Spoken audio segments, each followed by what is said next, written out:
Hey, what's going on, Automotive Nation? I am Jason Harris, and thank you for joining me on another episode. How many times do we swipe as fast as we can? Hey guys, it's Joe. By the time they get there, I'm gone. You have to have a hook. You have to grab viewers' attention and let them know that they're about to receive content, either educational, informative, or funny. If there's a way you can deliver a message that's informative, educational, with some humor, you have a very good chance of succeeding. I'll use real estate because I see this all over my Instagram feed. They'll have a house and you look at it, got all the things on there. The only thing it doesn't have is price. So the first thing people do is say how much. And it says DM me for details and they won't put it in there. I immediately just go past it. I'm done with you. If you can't answer that question in the light, I don't trust you in the dark. I was kind of the first guy on TikTok to do behind the scenes content. I want to show the public what do car dealers really do and what goes on behind the scenes. And when you go talk to that guy back in that back office, what are you guys really talking about back there, you know? Welcome to the Strategy with Jason podcast. Tune in for everything you need to know regarding the automotive industry. Here's your host, Jason Harris. Hey, what's going on, Automotive Nation? I am Jason Harris, and thank you for joining me on another episode of the Game Changer Seminar, where I went all over the country looking for vendors, partners in our space that are changing the game. And today I have Robin Wilson with me and her crew, all right, over at Social Grenade. And guys, they are truly a game changer. If you need your salespeople to sell from a social perspective, Social Grenade is helping with people, process, and technology to execute that. And I know we all need a little help getting our team to get more involved in social media. Right, Robin? I agree. 100%. 100%. All right, hey, thank you so much for joining us online. We really appreciate you. You are a game changer because you're here right now watching this. Robin, take us away. Thank you. Beverly, we're going to let you moderate for us today. This is Beverly Boatwright. Good morning. Good morning. Morning. This panel is all about why free tools drive real dealer adoption. My name is Beverly Boatwright. I'm the co-founder of SCP Agency, Epic BDC, and Social Grenade. And I'm going to let the panelists introduce themselves. Go ahead, Daryl. My name is Daryl Steed with Smart Wolf Consulting and Street Smarts, working on used car acquisition. Robin Wilson, SCP Agency, Epic BDC, and Social Grenade, the app, the changer for all sales teams. My name is Sean Payne. I am the founder of Goat Rural Media, social media agency. Okay, to kick this off, I need a quick show of hands. Who has a team that loves making videos? How about you guys? Anybody? Christian does. Or actually, they would probably rather have a root canal, right? Yeah. So if we went to the dealership salesperson's personal profiles, do you think that we would know where they worked and what they do? I highly doubt we would know where they worked or what they do other than what they eat. What they eat? Is that what you said? Yeah, for sure. If we did know anything, we would know that they probably worked at a car dealership somewhere because we would see some customers that are going. So that's pretty much it. I think more and more, yes. I think the answer is increasingly the percentages are going up that when you get on somebody's profile, they're learning now to give you the information about their career as well, and it's becoming more comfortable. So I think it's rising, maybe 30%. Okay, well, why do you think dealers overpay for ads while ignoring the free billboard in everybody's pocket? Take that one. Well, I mean, the easy answer is they don't know any better. Maybe they had some success, 5 years ago, 7 years ago, whatever it is, with paid ads and paid social. And, so they don't know how to adopt to an organic strategy because it's not something that's, as easy as paying somebody and then your ads show up. You actually have to do some creative and some other things. So I think it's a lack of knowledge a little bit and a lack of fear of failure. I think on top of that, too, is they're so busy chasing the thing that they think that they want, which is ROI. However, I see these same dealers with a billboard. So explain to me how you're tracking the ROI on that, unless you're using a Google number, and that's valid. But your top of mind awareness and your brand imaging are so huge. And if you had an army of salespeople, if you have 20 people on staff, and they all have a device in their pocket to constantly be telling people what they do, where they do, how good they are, setting themselves as the trusted advisors in the car buying process, like even your ads would perform better. So I don't know why they're ignoring it. It's not because they haven't been told. So, Robin, what's the number one excuse that you hear? Well, anything from I don't like technology, I hate social media. And the thing is I think if we change the name of it for them from social media to marketing, online marketing, would that be more tasteful for you because whatever experience they've had with social media that makes them feel like, I think sometimes because we have such a male-dominated world in the automotive space that they think social media is for girls. Yeah. You know what I'm saying? Like they think like, I don't do social media. Like that's a girl thing. So that's the number one thing I see is like, I don't do social media. What do you hear, Daryl? I was going to make a joke, but I'm not going to now. I was going to say, lump me in with the girls. But yeah, I think when I know Goat and I have talked, and it's search media now, right? It's not social media. 100%. And we were talking last night, and I think it's a great point, is that we forget that it's social, so it's an interaction. It's where people go to socialize rather than, and in media, right? We're not, it's something we need to realize the media is second, that you need to socialize with your people and be seen. So I think that's something people don't understand quite well in today's age right now. So, Sean, how does video training stick differently when it's paired with real-world social media activity? Yeah, I mean, video is such a powerful tool. It always ranks higher on any sort of algorithm search engine. So video is always going to get you better exposure. But video gives you the ability to tell a story. And when you can tell a story, you can resonate with somebody that's scrolling through, whatever the platform is. So you get a chance to tell a story, so you engage, you resonate, you connect with people, as opposed to a static photo, which, normally can tell you very little, right? I mean, you can get an idea and you can write great captions, but, video is just captivating. I mean, you want to see what happens next, especially if the creator of the video has the ability to tell a story and keep them engaged throughout the entirety of the video. It's like magic. Like I said, you can connect with people, which is really what we're trying to do in the beginning. But on that question too, though, like a lot of it has to go back to training, right? Because how many times do we swipe as fast as we can past the, hey guys, it's Joe. By the time they get there, I'm gone, 100%, right? yeah. And so them not knowing how to do video long enough for us to pay attention, learn the timbre of their voice, learn who they are and how they speak to people is like so important that they learn that first 3 seconds. Okay, well, I have another question here. So if you had to describe the dealership's social media in one word, what would it be? Be honest. Generic. Non-existent. Vanilla, Uninteresting. boring, Ditto. Lacking. snooze. I would, instead of one word, I would say when I look at that is manufacture.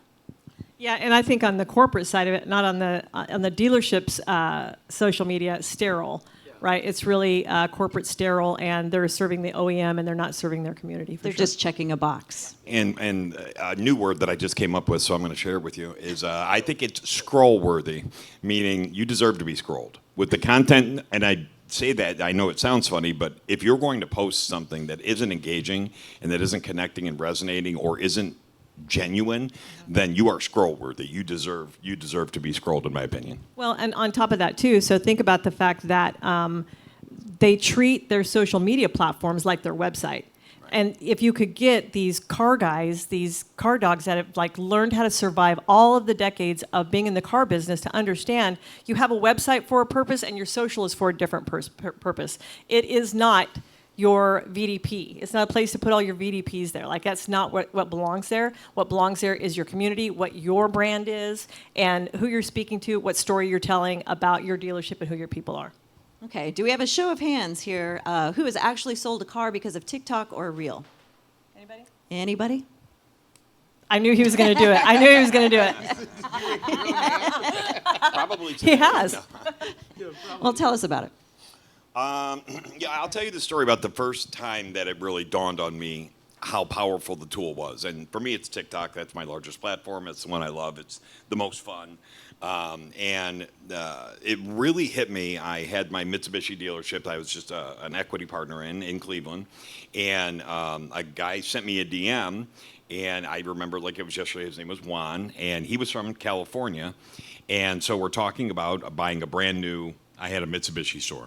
And I realized that he was from California, and I'm in Cleveland, Ohio. So I said to him, Juan, let me be very clear. I'm happy to take your money, and sell you a car, but I have to know, why are you buying from Ohio? There's 70 Mitsubishi dealerships, between here and there, and not to be funny, like, Outlanders aren't in demand, really. Right. You know what I'm saying? They all like, stocked up. I'm a little bit of a realist, you know what I mean? Like, and he said, I'm buying it from you.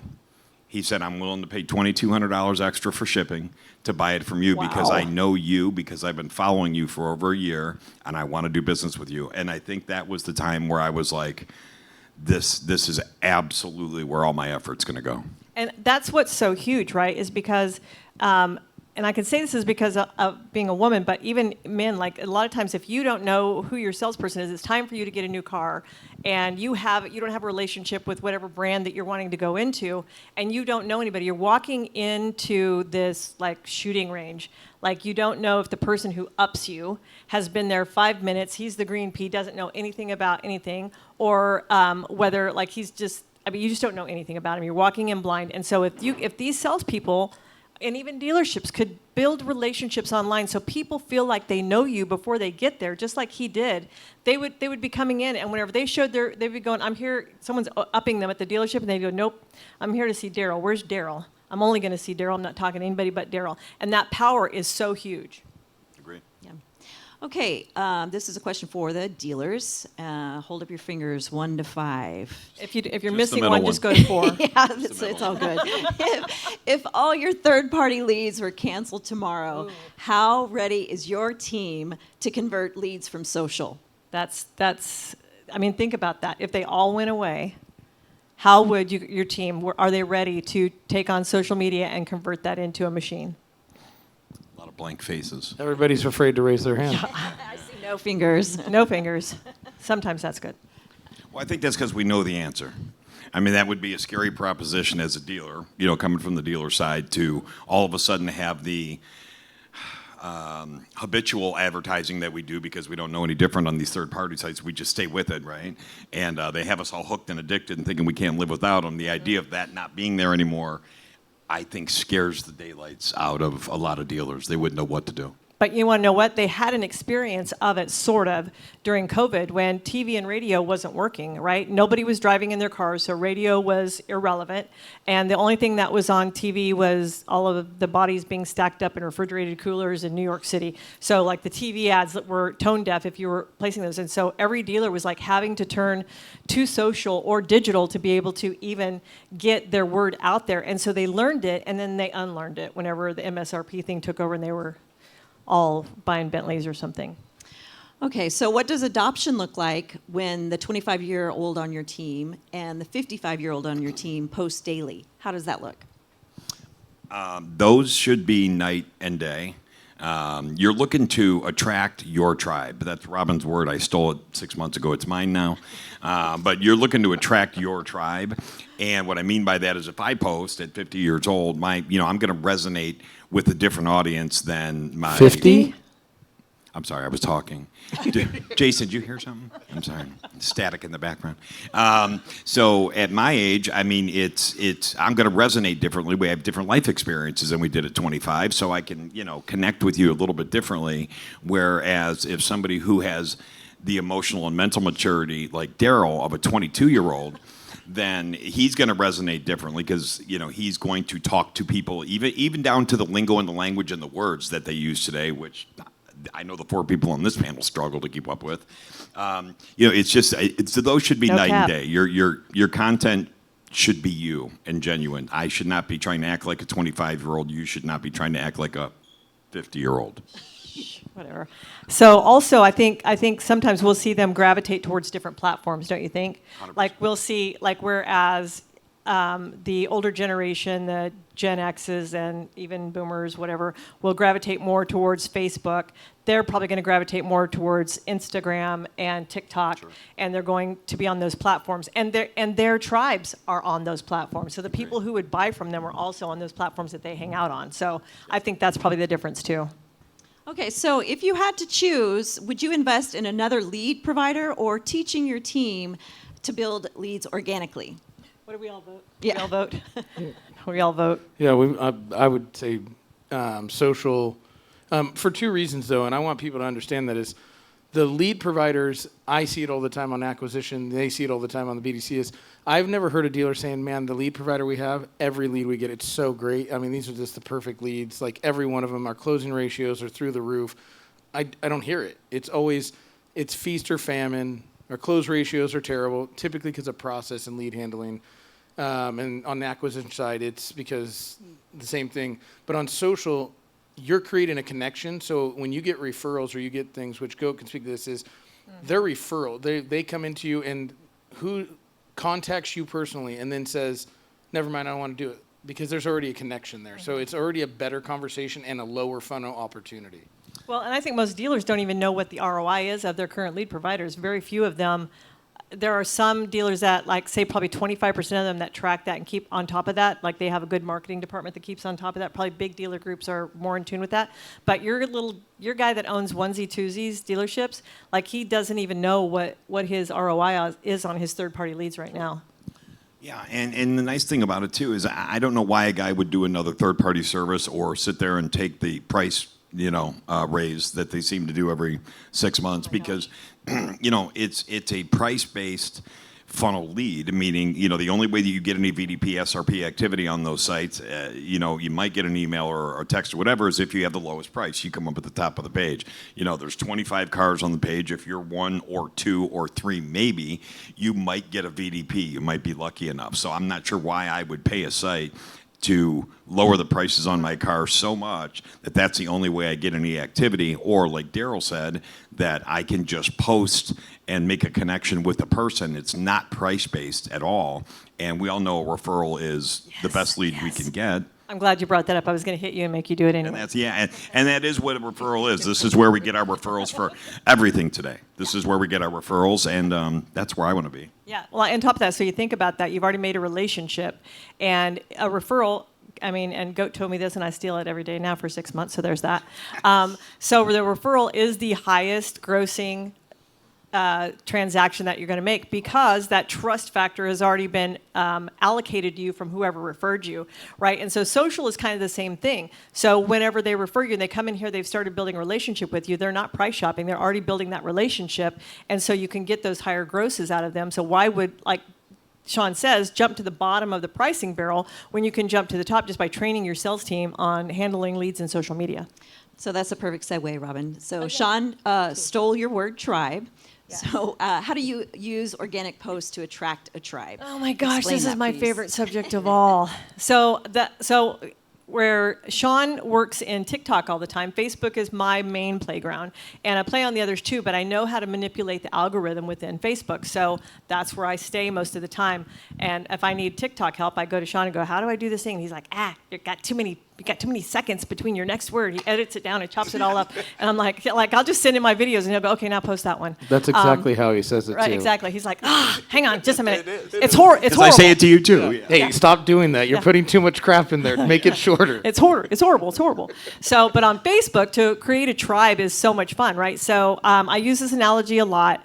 I've tested it so many times. So creating a tribe. So whatever, I think of all of my posts, if I'm doing a static post, or even if I'm doing a video, I think about them in 2 parts. So today, I'm going to suck you into my vortex, and tomorrow, I'm going to give you what I want you to see. But the vortex that I suck you into will be the tribe. So let's say that, I'm going to use boomers because I am one, so there's that. So if I wanted to, and I'm going to use the same analogy, and all of the Hyundai dealers will be so mad at me, and I don't care because I love this analogy. So if we think about, there's 3 different vehicles right now that I think are the perfect boomer vehicle. And it's the Maverick, it's the Santa Cruz, and it is the Honda Ridgeline, right? All of them are not real trucks. Sorry. I mean, they're not like, I'm going to go build a house truck. They're I want to haul stuff around truck, or I want to pick some stuff up, or because I'm a boomer. If you ask me to help you move, I'm not doing it, so I don't want one that even qualifies.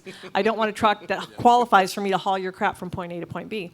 So I think about that, and if I were one of those dealers, so if I were a Hyundai dealer, and I'm going to tell you that I almost bought, and I'm 61, so I almost bought a Santa Cruz because it fell in my demographic, and I don't want to haul anything.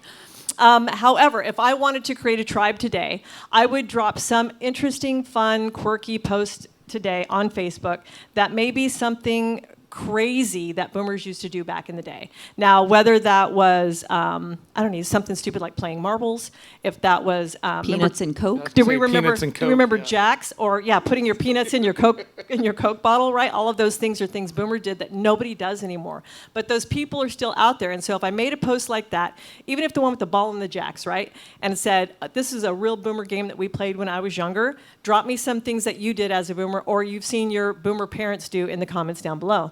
And so when they comment on this thing, and they'll come out of the woodworks. They just literally will come out of the woodworks, and they'll drop all these boomerisms in there, and they're just going to play with me, and I'm going to comment back to every one of them. And then tomorrow, I'm going to post that picture of that Santa Cruz with some silver-haired lady sitting in front of a yard sale, picking up some stuff and putting it in her Santa Cruz, right? I will have cued the tribe today, and then I serve them up tomorrow what I want them to see. And so then my Santa Cruz post isn't just going out to the Wild Wild West where we don't know if anybody's seeing it. I know they're seeing it because I pulled them into the vortex today. So you can think about that with any kind of tribe, soccer moms and minivans, cool cars and tattoo people. You can pull those tribes in anywhere by looking at like what do they typically drive, who are they, and how do I get inside their newsfeed. So creating tribes for me is so important to manipulating the algorithm. So that's the whole point. So once you create the tribe, that's what you can serve them up without sounding salesy. Absolutely. So you're getting it to the right people. I liken it to like every town has a Martin Luther King Jr. Boulevard. And if you had like Nissan Versas, if you were a Nissan, like rolling down your window during Mardi Gras down in the South and just yelling out the window, Nissan Versas for $199 a month. And you don't know whether any of those people need a car, want a car, know what a Versa is, I'm saying, have a driver's license. So like literally you don't know, like you're just yelling into the void. So create your audience first and then serve them what you want. Okay, now transitioning to this on conversations and converting them to appointments. So what's your process when a customer drops a how much in the comments? Do you ignore it? Do you treat it or treat it like a phone call? Well, for me, I use the AIM method. So acknowledge it, ignore it, and move on. Because they're really not asking that. That's just all they know to ask. They're like, just how much is it? Well, first of all, one, they're not paying cash. And you need to find out some more things about them. Like, what is their budget? What do they need? What does their family need? Like, if they need 7 seats because they have a big family and they've got to accommodate that, you need to ask some questions clarifying because price is not really what they want to know. They really want to know, will this fit in my budget and will this fit my lifestyle? So we just kind of acknowledge it, understand, while I'm looking that up, let's talk about what you need, blah, blah, blah. And we just redirect the conversation back because we all know that probably 80% of people that come in on that red Ford F-150 they saw on social media, they're going home in, that Kia Rio. So how do you coach GMs to turn their comments into their comment threads into appointment logs? So if we're talking about, the two different things, obviously, we said comments. If you would have said DMs, that's a different conversation. But in the comments, for me, that's an opportunity to showcase my transparency. In a comment, I'm going to give them exactly what they asked for. And the reason I'm going to do that is because there's going to be 1,000 other people that are going to see that video, let's just say, or 10,000, or, it could be whatever, 1 million.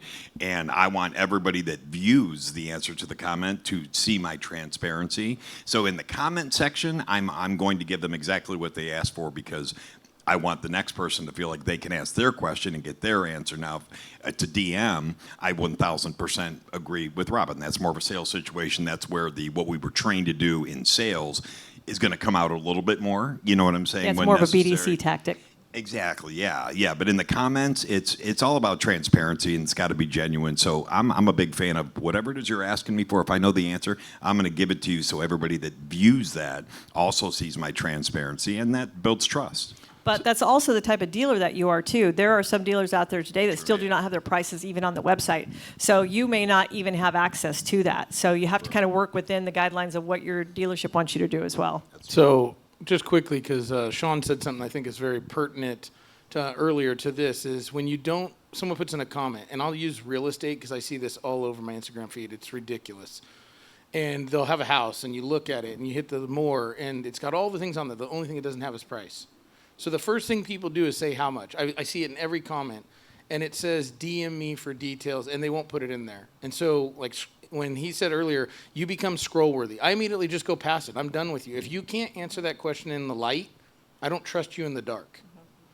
And the so truth that's of where that social is media the truth of that is that because now you as a customer can put yourself in that market or out of that market, and so if they don't reply, you can probably go back. Like let's say that you put the price of that vehicle or that house in there, and then they don't reply back because they've taken themselves out of that market. Then you can go back in and message them and DM them and go, were you looking for something in a different price range at that point? And then have that conversation, just like the realtor should as well. So who here has actually set an appointment from a Facebook comment? I know. Okay, Robin? A lot of them, yeah. Tons of them, tons. That's what my team does all day long. So absolutely have. And even on marketing my own business, and you have too, marketing your own business and yours. Acquisition. I mean, seriously, seriously, we all should be doing it. Yeah. Okay, now we're going to transition to a little more acquisition. So, Daryl, when inventory's tight, do you recommend to buy more cars or buy more attention? I'm going to recommend that you buy more attention, which inevitably gets the first question answered. Is we say the inventory's tight, we're hard to find it, so we make reactive decisions. We go make very bad decisions. I don't know if anyone can even make an argument that would stand up against that. When we buy more attention, we're creating a brand and we're creating awareness to where people want to come to us. We're no longer out there hunting for it, so we can make good decisions when they come to us. So we get in this hamster wheel of like, let's just buy more, we'll sell more. Then it's we bought the wrong ones, we made the wrong mistake. We're not selling more, but now we're on bad inventory. When you get more attention and people come to you, you're creating a third piece of your business. So now you don't just have service and sales, you're bringing another reason why to come to your store, which is acquisition.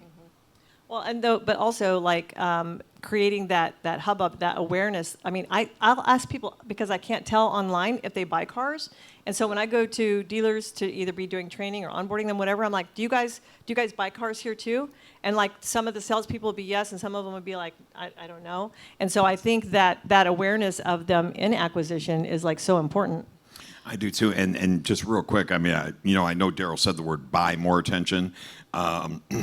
But I think organic, when inventory's tight, I tell guys all the time, and there's guys on TikTok right now making this video that talk to me, and I guided them through. When inventory's tight, guys, I mean, the answer is to make content about that. Make content about your struggles as well. Hey guys, inventory's tight. I'm looking to buy 100 cars in the next 30 days. If it's between a 2016 and 23 with under 100,000 miles, shoot me your VIN. Inventory will not be tight for long. I promise you that. You'll get more people trying to sell you their car than any ad you can put. And what do you think about niching down on that? Like we're really looking for Toyota sedans, blah, blah, blah. If you guys have one right there, like I'll even look at some higher mileage on a Toyota because we know that they'll go further. Yeah, and just so everybody understands what Sean was saying, I'm 100% a component on everything organic. Not to say you don't want to put money into social, but you have to establish the organic side before you boost something. I think people immediately go, I'm going to boost something, and it's going to get attention. If you have no presence, it's not getting the attention you want. So that And what does organic mean, Sean? Well, I don't really know. I don't really know. No, I'm just kidding. What's the F word you use? I know what I compare to organic. My favorite word is free. Free. Free.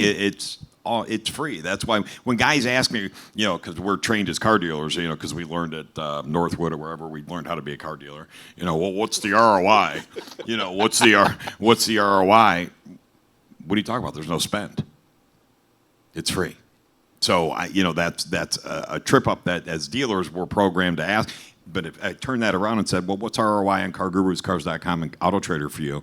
They wouldn't have that answer. So why are, you know what I'm saying? I'm not sure. It's just a pre-programmed question. Well, but it's like, what's the price, right? They're just pre-programmed. That's what they know how to ask. Right. So, Daryl, that leads us to what's more valuable for acquisition, $5,000 campaign or 5,000 eyeballs on a free post? I mean, it's always going to be the eyeballs, and we can do that in 3 different ways. Like, you guys can do this today. You don't have to have me come train you or any of us come in there. First, you have to have social media. You have to.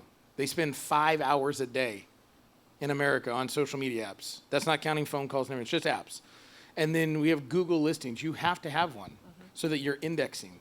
And when you get eyeballs, then again, it brings in that third wave of business. We have been conditioned over the last 60 years of that we service vehicles and we sell cars. And we have 2 companies out there that said, we don't want to do either one of those things. We just want to buy cars. And they are literally slapping the industry around. And it's because they said, we're going to create something no one else did. So now we have to jump back onto that thing and say, okay, we need to tell people we do this not in addition to, but a completely, like, it is another service we provide. So why do you think organic social is often overlooked when it comes to that can bring in car buyers and sellers to the lot? Understanding, training, and it comes down to the same issue that Robin sees with BDC and stuff, and Sean sees with social, is we don't have someone to hold people accountable because they're not trained, right? So they don't know what they're supposed to be looking at, so then they don't know how to do it. And it's always that really hard step of like asking for help. If you're an alpha or you're in a car guy, it's just like we don't do that. Like we just magically know how to do everything.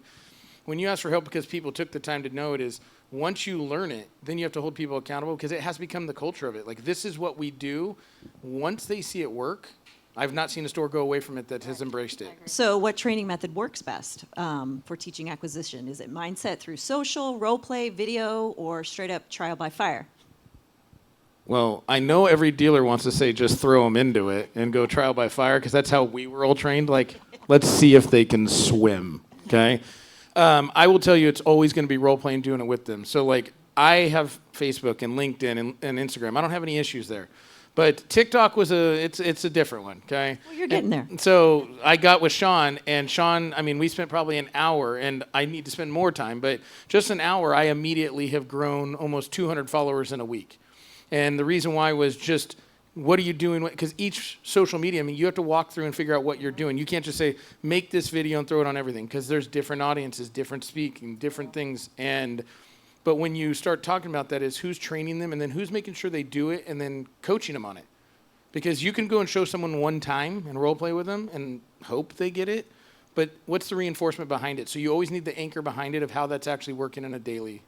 So what would happen if acquisition goals were tracked by post and DMs, not just by phone calls? They would buy more cars. I don't actually track any of my clients, their actual purchases. I don't. I track 3 metrics, and it's all the activities.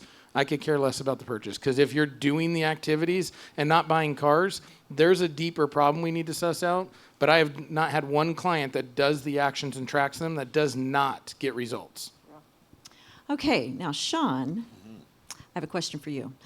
When did you realize that social media was the future? Well, so I had that situation with the Mitsubishi, and then here's a situation that still to this day gives me some anxiety. But a negative experience for me was the turnaround where I turned it into a positive experience. Thank God I had the right mindset with it. But I was posting behind-the-scenes content, and I was kind of the first guy on TikTok to do true behind-the-scenes content. Like, I want to show the public what we really do. I think there's a thirst out there for what do car dealers really do and what goes on behind the scenes. And, when you go talk to that guy back in that back office, what are you guys really talking about back there, So I just put my phone down, and I went back to work. And I'm desking deals and training salespeople and calling banks and appraising trades and, doing the whole thing. And I happened to, so I told myself I'm going to do this and I'm going to post whatever, good, bad, or ugly. People are going to see the transparency from me of the car business. And so I posted a video, and a young man came up to me. His name was Kyle. We're still friends today, and we're friends. Disclaimer. And so I made this video, and I was shooting video, and Kyle came up, and Kyle was 23 years old, and he had just started there, but I knew he had a future. He was going to be good, and he came up to me, and he'd only been there for a little while, and he said, "Hey, boss," he said, can we talk about vacation time? And, I know it's hard to believe looking at me, but, I'm Gen X. I'm a little older. And, no, 50, I was just 50, from right? a different, Just we're 50 from a plus. different era to where that's the last thing that we thought about when we started a job is vacation time and paid time off. We just weren't raised that way or built that way, whatever. So I responded back like the Gen Xer that I am. And it was tongue in cheek, and he knew that I was kidding. Because, we liked each other, had a relationship. He knew I was kind of kidding, but kind of being serious. Unfortunately, the camera did not know I was kidding. So I came off as a very brooding, tough drill sergeant, sort of old crotchety car guy who this poor young good-looking kid was just trying to ask about his, time off or whatever. And that was my first viral video. And I got a call from my sister after about 2 days, who's my best friend, who begged me to take the video down because the comments were so mean. I got extreme hate for 3, 4, 5 days straight. It wouldn't stop. And but that's when it hit me. She said, please take that video down. I can't see people talking to you like this. And I said, are you crazy? I just had 1 million people who now know who I am, know what I do. They've seen that side of me. Now it's my job to show them the other side now, but I got them right now. And so that's when I realized how powerful it was. It was both scary and enlightening, and that's when it hit for me that this is absolutely the future. And this was, 5 years ago. So, but yeah, that's when it hit for me. I don't know about anybody else. Okay. Well, so I'll share a real quick one. So I've been doing a podcast. I've been out in the social sphere on 3 of the platforms, and then just recently TikTok. And this is where I think dealers need to understand is it's not going to happen in a day. It can. I mean, miracles happen every day. But maybe it's a month, maybe 2 months. But I've been doing my podcast now for a year. There's been 52 episodes. I think we're just at 56. And it was last month I get a message. I don't know who these people are. I get a LinkedIn message saying, hey, can we set up a meeting and everything else? And I'm like, of course. So I had to go do research on them because I'd never had a conversation with them. I've never met anyone from this group. And they said, we've been following you for 7 months. Wow. Watching everything you put out there, everything like that. And I don't just do a podcast. I do other posts and things like that, free trainings, things like that. And then they said, hey, we want you to come aboard because we just can't seem to get this going. And so it's also understanding that, though I'm talking about business, that is the same way people react, is they may be looking at you, and it's not going to be an immediate thing, but then all of a sudden they're like, you know what, the consistency, he's there, he's trusted, and then it hits. And so you have to ask yourself, are you building a brand across all individuals or a brand to the individual you're hoping for? Well, and the best analogy of all of this is myself and Beverly, right? So I'm on social all the time. Like I'm good, bad, ugly. If I'm a Goodwill, it doesn't matter. If it doesn't matter. Like I'm on social all the time. I post everything. My life is content. That's how I feel. I'm expected to be this person if I run a social media agency. And Beverly is never on social media, ever, right? Like never. Most people don't know who she exists. She has to reintroduce herself to people over and over and over again because nobody knows who she is. 10 and so times. that's the stark difference of us going to NADA and going to Allegiant Stadium and some rando running at me going, Robin, oh my God, blah, blah, blah. And I'm like, who is this? And I'm having to like hug him and act like I know who he is. Oh my God, it's so good to see you. I have no clue who this human is, but he's seen me so much on social. He thinks he knows me. And so that is the difference in our world today, which is tough for a boomer or Gen X to go, this is how people relate now. But it didn't hit home for me a lot until like I met Adam Marburger in person. And I met him at NADA in Dallas, and I thought I knew him. Like, I thought we had met until he walked up to me, and I was like, we've never met, have we? And he goes, no, because I would have realized he was that tall. I didn't realize he was that tall. And so Beverly is invisible on social. And so when we go to conferences and events, it's the truth. When we go to conferences and events, nobody knows who she is. And it's because of the social side of it. She thinks she meets Jason once, and she thinks or 4 or 5 times, and she thinks Jason's going to remember her, but she's not on social. She doesn't post about her life, and that's how we connect. And so you can see the difference, someone who does do it and someone who doesn't do it, how that works out in the real world. Sorry, Beverly. And a quick side note, if you ever do get to see when Robin gets Beverly on social, absolutely comical, okay? So comical. NSFW. Okay, we're going to have to wrap this up. But Sean, this is a very important question. Okay. Why does the first 3 seconds of a video matter more than the entire walk around? Yeah, because that's when they decide whether or not they're going to scroll. Some people would say it's even shorter, but you have to have a hook. You have to grab the viewer's attention and let them know that they're about to receive content that's going to be either educational, informative, or funny. And if you are going to be a good creator and really resonate, all 3. If there's a way you can deliver a message that's informative, educational, with some humor, you have a very good chance of succeeding. But they need to understand that in the first 3 seconds, because if you imagine yourself scrolling, we are all sitting there like this, and we are just waiting to scroll to try to find something that's going to grab us and resonate. So you got 3 seconds. Yeah, and we were even studying that last night. So Sean sent me a video last night. So those first 3 seconds are important, but then the next 15 is another benchmark that you want to look at. So we are constantly always studying social, and because it's true today, it may be tomorrow, it may be 2 seconds. So we're like, how do we keep ahead of that? Okay, so social media we've established is all about storytelling and conversations, and I need each of you to wrap up where social media should be heading with the sales team. I'll start with that. Social media should be a requirement when you hire people, and it should be part of your hiring process. Not like when I say you go scroll them to see what they have in there. They should have to do something that they post that you get to evaluate to see, like, do they understand how to talk to people? Well, and it should be part of their pay plan as well. So not just do you come to work clean and you're ready to do your job, but also on social. And if they're not willing to do that, I mean, I would probably highly recommend not hiring them, because you want those people to be proud of where they're working and what they do. And we see it all the time. We see people that are just kind of, I don't want to put it out there that I sell cars. Really, then go to work at Sam's. I don't know what to tell you, because if you're not proud of what you do in this industry, get out of it and save all of the rest of us that time. So it needs to be part of their pay plan as well. I believe that as a sales manager, general manager, or whatever it is, how you're holding your people accountable, the days of how many calls, emails, texts did you make are over. It's calls, emails, text, DMs. And if it's not, you're missing out. Okay, well, thank you. This has been amazing, and I hope you all have enjoyed it. So one word to sum it up, Daryl. You're great. That's 2.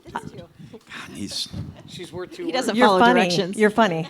That's 2. What about me? Can you guys follow directions? Social media. Great. Amazing. Amazing.